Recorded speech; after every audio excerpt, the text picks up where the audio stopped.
이 동아일보 단독 보도로 나온 그 제목이 말이죠. 이게 뭐냐면 박범계가 발언한 그 다음날 말을 획 바꿔버린 권익위원회 김학의 사건 공수처 이첩 검토.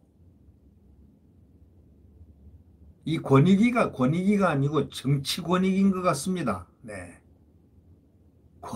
이게 권익위가 아닙니다. 이게. 이랬다면 이건 권익위가 아니죠. 박범계가 발언한 다음날 바로 말을 바꿨다는 이 권익위원회 김학의 사건 공수처 이첩 검토. 이랬다면 이게 권익위 맞습니까? 이 물론 과거의 권익위는 상당히 이 중립적 자세에서 노력을 많이 한 그런 권익위였는데 이 전현이라는 여성 정치인 서울대학교 치과대학을 졸업한 치과의사 출신 전현희 전 국회의원이 여기 권익위원장으로 오자마자부터 색깔이 지금 냄새가 달라지는다. 이런 얘기들이 있습니다. 개인정보보호법과 출입국관리국 위반은 경찰에 넘기고 직권남용과 허위공문서 작성은 검찰의 이첩을 검토하겠다. 말도 안 되는 소리죠. 동일한 사건을 이 소위 분리를 해가지고 요 부분은 경찰이 하고 요 부분은 검찰이 하고 다시 말해서 수사를 지능적으로 하지 못하게 하기 위한 고도의 술책이 아닐까요 이게. 고위공직자 공수처는 또 이첩이 어렵다. 자기네가 그렇게 얘기해놓고 하나는 경찰 하나는 검찰로 하자 해놓고 이번에는 또 말을 또 확 바꿔가지고 공수처로 이첩하자. 자기들이야 공수처는 안 된다. 이첩이 어렵다 해놓고 그게 언제 1월 4일에서 6일 사이에 그렇게 얘기를 한 겁니다. 변덕도 심합니다. 이 권익위가 또 갑자기 변덕이 생겼습니다. 이 국민권익위원회가 공수처 등의 고발 등 수사 의뢰를 할 수 있다. 이렇게 또 공수처로 어저께 얘기를 했습니다. 김학의 전 법무차관에 대한 불법 출국 금지 의혹 사건을 제보받은 권익위원회가 당초 공수처 이첩에 부정적인 반응을 딱 보이고 있다가 박범계 법무장관이 청문회에서 뭐라 했습니까? 이첩을 언급을 했지 않습니까? 그러니까 입장을 확 바꿔버리는 거. 이게 뭡니까? 에? 이게 뭡니까? 권익위는 부끄러워할 줄 알아야 될 겁니다. 말을 자꾸 바꾸는 게. 전현희는 부끄러워할 줄 알아야 됩니다.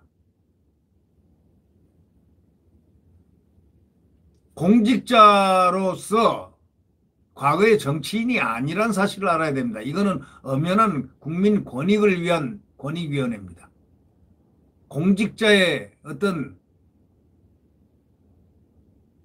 객관성을 유지를 하시기 바랍니다. 하시기가 아니고 하기를 바랍니다. 네. 공익신고자 A씨가 권익위가 26일 오전 김 전 차관 불법 출금 의혹 사건을 공수처에 수사 의뢰하는 방안을 검토 중이라는 보도자료를 배포하자 이날 오후에 권익위의 잦은 입장 변화를 납득하기 어렵다 하고 공익신고자가 입장문을 내놨습니다.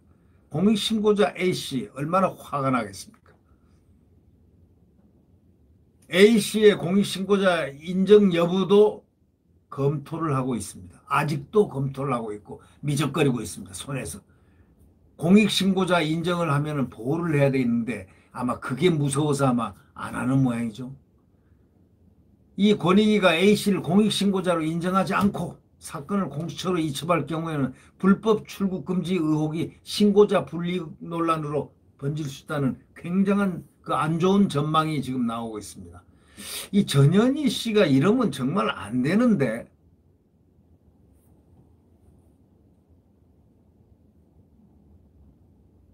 그 처음에는 공수처 이첩이 어렵다 해놓고 이제는 박범계가 청문회에서 공수처 등등 얘기하니까 공수처 이첩을 검토하겠다. 말이 이렇게 바뀌어서야 되겠습니까?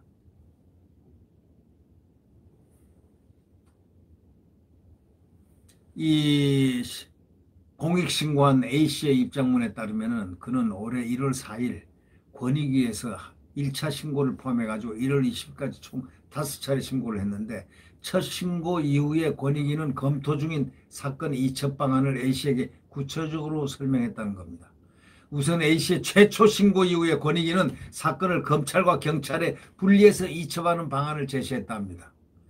법무부 출입국 외국인 정책본부가 김 전 차관 출국 정보를 무단으로 조회한 부분, 그거는 경찰에, 가짜 사건 번호가 기재된 긴급 출국 요청서를 만든 이규원 검사 등의 비위에는 검찰에 이렇게 나눴다는 겁니다. 그렇게 취지를 가진 그 말을 갖다가 A씨에게 한 겁니다. 이거에 대해서 A씨가 발끈한 거죠. 일련의 사안을 분리하는 건 실체적 진실 발견에 장애를 주기 위한 장애를 초래하는 것이다. 이렇게 반대하면서 쪼개기 이첩 대신에 일괄적으로 그러면 차라리 공수처에 수사 의뢰를 하겠다. 이렇게 요구했습니다. 공수처에 수뢰할 것을 요구했습니다. 공수처 수뢰를 좀 해라. 공수처에 수사 의뢰를 좀 해라. 해달라 하고 요구를 했습니다. 그렇지만 권익위는 그렇게 뭐라고 했느냐. 공수처는 수사관 선발까지 수개월이 걸릴 것이니까 어렵다. 그러니까 일괄적으로 그럼 이첩하는 방안을 검토해 보겠다고 답했다는 겁니다. 그래서 검찰이 13일부터 수원지검의 김 전 차관 의혹 사건을 배당해서 수사에 착수를 했는데 A씨는 권익위에 제보한 자료를 수원지검 수사팀에 이첩할 것을 권익위에 요청을 했는데 권익위가 그럼 수사를 검찰에게 배당을 했으면 검찰에게 의뢰를 했으면 검찰에게 수사를 넘겨야 되잖아요. 수사 자료를 넘겨줘야 되는데 안 넘겼다는 겁니다. 계속 버티기 했다는 겁니다. 이 때문에 수사 지연을 우려한 A씨가 할 수 없이 택배로 검찰에다가 자기가 다시 그 자료를 보냈다는 거 아닙니까? 이 권익위가 뭐 하는 데입니까? 권익위가 무슨 아부하는 데입니까? 권력의 아부하는 권력의 이익을 대변하는 위원회입니까? 아니면 국민의 이익을 대변하는 데입니까? 어디입니까? 위치가. 이 권익위는 박 후보자가 25일, 박 후보자가 누구냐면 박범계입니다. 25일 국회 인사청문회에서 김 전 차관 의혹 사건을 공수처에 이첩하는 게 옳다. 이렇게 한 다음 날 바로 26일 공수처 수사 의뢰를 여부를 검토하겠다고 밝혔습니다. 이런 권익위가 있습니까? 그 다음 날인 26일 공수처 수사 의뢰 여부를 검토하겠다고 밝혔다는 것. 그래서 A씨는 그 입장문을 통해 가지고 공수처장이 수사 체계를 갖추려면 최소 2개월가량 소요된다고 했고 그 사이에 관련자들이 말 맞추기 또는 전산자료 폐기 이와 같은 증거인멸 충분히 시도할 수 있다 이거죠. 그리고 핵심 관계자들이 서로 도피 시도를 하고 뭐 수사 장애가 우려되기 때문에 안 된다. 이렇게 주장을 했다는 겁니다. 권익위는 신고가 들어온 사안에 대해서 확인을 하거나 밝힐 수 있는 입장이 아니다라고 계속 입을 닫고 있습니다. 또 중요한 것은 이 A씨가 신청한 신고자 보호 신청에 대해서도 권익위가 인용 여부를 언제 결정할지도 지금 모릅니다.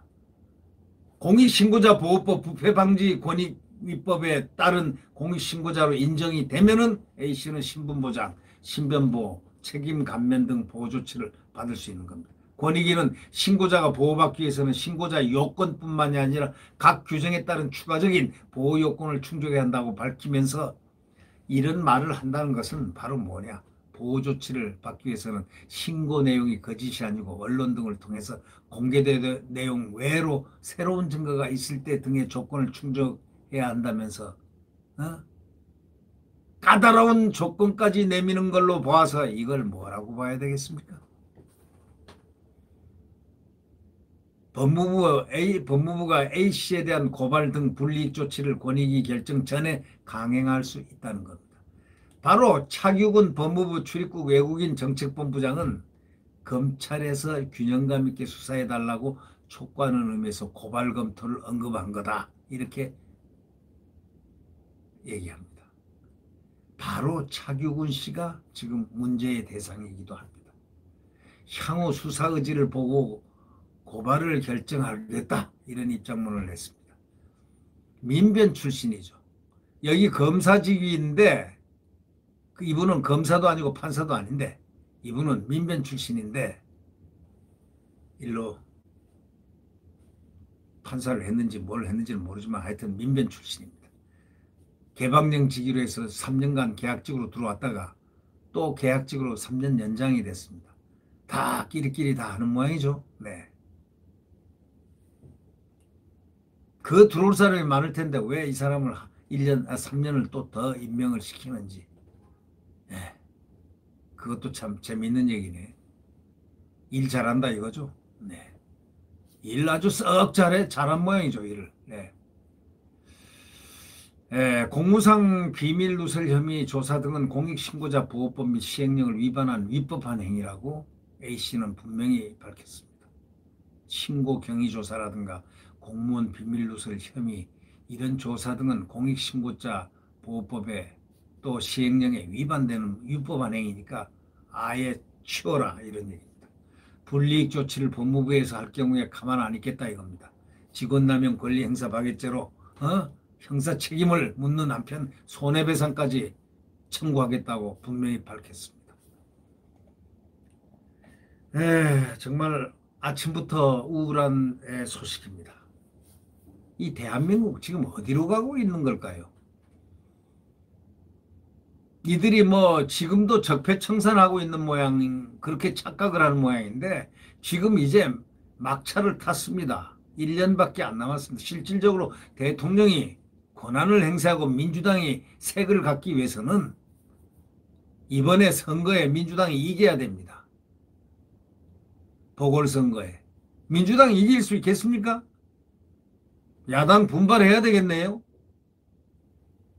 야당이 분발을 하지 않으면 큰일 나겠네요. 대한민국이 존립의 문제가 됩니까? 지금 참 암흑의 시간입니다. 그러나 내일 태양은 다시 떠오릅니다. 대한민국 자유민주주의와 시장경제가 그리고 고도 성장이 같이 이어지는 자유로운 대한민국, 태극기가 펄럭이고 애국가가 이렇게 들려오는 정말 훌륭한 우리나라가 다시 찾아옵니다. 태양은 내일 다시 떠오릅니다. 태양과 함께 떠오를 겁니다. 확신합니다. 네. 구독 버튼과 엄지를 눌러주시면 고맙겠습니다. 안녕히 계십시오.